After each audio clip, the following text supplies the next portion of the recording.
अंधियार जिंदगी हसंगे, तुर आए ले सुघर जगमगागे। मोर तन मन सबो हरियागे, मोर तन मन सबो हरियागे, मोर अंतसमा तहे हाँ समागे। मोर मन के मधुबन मसंगे, तोर माया के फूल ममहागे। तुर आए ले सुघर जगमगागे।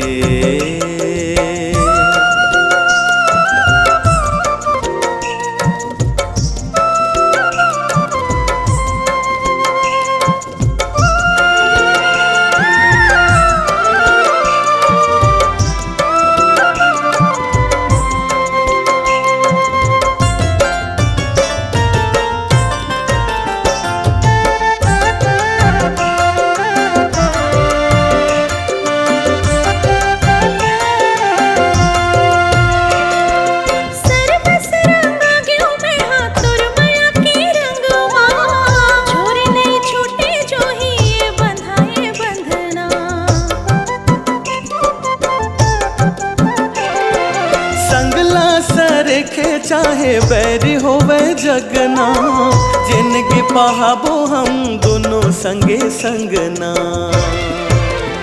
मोहनी माया मोहनी माया ममन मोर मोहागे, तोर गोठ बात मोला नीक लागे। मोरे अंधियार जिंदगी हसंगे, तुर आए ले सुघर जगमगागे।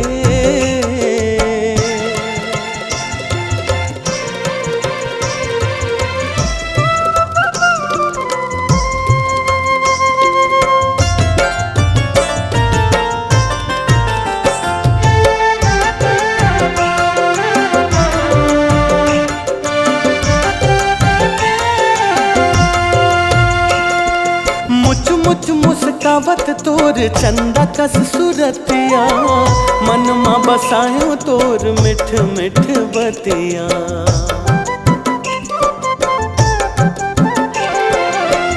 जल बिन मछुरी तड़पत है मोरो छतिया, सुरता है बैहा तोरो दिन रतिहा। कार बदरा